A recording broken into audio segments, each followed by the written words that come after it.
all bull markets in any financial market is going to attract fraud, shysters, con men. So what do we mean by bull market? Well, I mean the bull market meaning, so the price of gold has gone higher over the last 10 years substantially, and that's always going to attract potential fraud and so on. It's just a fact of life. There's a particular risk maybe in gold and silver in that most members of the general public don't have any experience of handling gold bullion or seeing how what this stuff is or really understanding what the physical form is. So that does potentially mean that in small products, coins and small bars and so on, there is a potential risk there for something to be palmed off with something which isn't the real thing.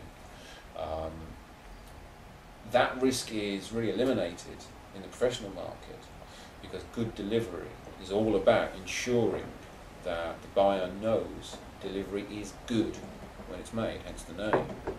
When you buy a large bar of gold, what you have is this bar was produced by an accredited refiner. It's then only been kept in recognised storage. Most importantly, what you have is within that circuit, each buyer knows who sold it to them. Yeah.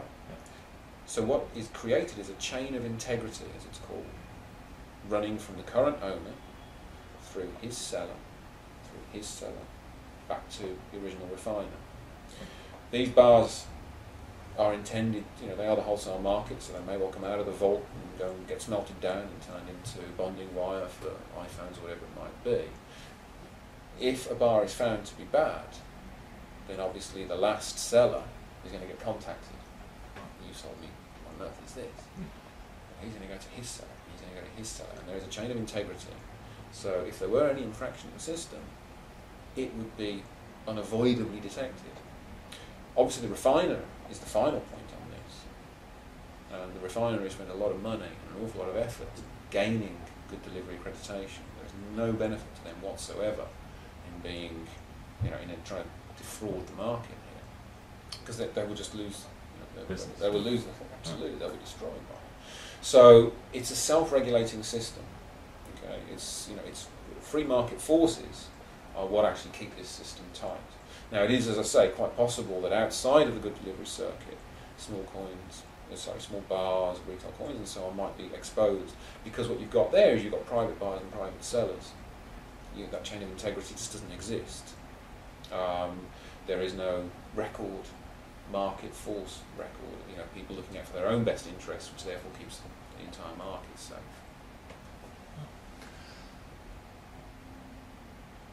Okay, so we talked a little bit about earlier, but maybe a quick recap. Is the gold and silver allocated or unallocated, and what does this mean? Okay. When you use BullionVault, all gold and silver that you buy on the exchange is allocated. What that means is that the gold and silver are physically delivered inside the vault, and they belong to the buyer. Okay? The buyer owns it as their own property. So it's not available to anybody else for lending out or leasing or selling elsewhere. Okay? It's their property until such time as the owner decides to sell it or take physical possession of it, take it into their own hands. Unallocated is not quite the opposite of that, but it's an oddity of the gold market. It approaches what happens with cash on deposit in the bank. If you put cash into the bank actually becomes the owner of that money, and it can do with it as it chooses. And this is why banks exist. They take cash off depositors so they can lend it out to borrowers, and they look to make a profit, they look to earn revenue from the difference between the interest rate that they pay you, the saver, and the interest rate which they charge to the borrower. On gold and silver, unallocated is where, again, you have gold in storage, but you don't actually own it.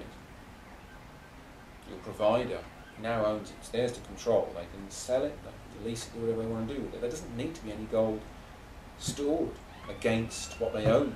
It doesn't have to be there. It's just a promise. It's just a promise, effectively. Now, this all works fine for as long as the credit system is working fine and the bank is solvent. It becomes a real concern and a big problem to you if they're not, because you've just got to queue up with everybody else. So unallocated means that the metal isn't necessarily there, and even if it is, it doesn't belong to you anyway.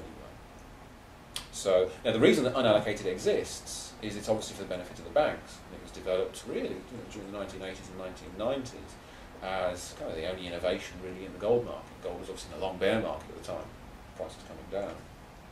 Very little really happening in gold in terms of what you saw in other financial markets, Big Bang, deregulation, the growth of financial services and industry. Gold and silver were kind of left in the corner. No one's particularly interested in them. So unallocated was basically a way for banks and also for refinery businesses, you'll find some of the refiners do this, to get, basically so they can earn income off of their own stockpile of gold. If you're a refiner, you have raw gold arrive on the Monday, which then leaves on the Friday as fine gold bars. Well, what you can do, of course, is you could sell it to investors in the meantime. Okay, make some extra. Make some extra off that, because effectively what you're selling is something which is also your working capital. Yes, you're on the hook for it, because you're their debtor now, you owe this back to the customers. But you'll have gold again on Monday coming in. Right, so you can turn this over. As I say, the idea is that it all works fine, provided everyone's credit standing is okay and provided there's no questions over that. As soon as there is, then it's the kind of issue that people who are buying gold tend to be worried about anyway.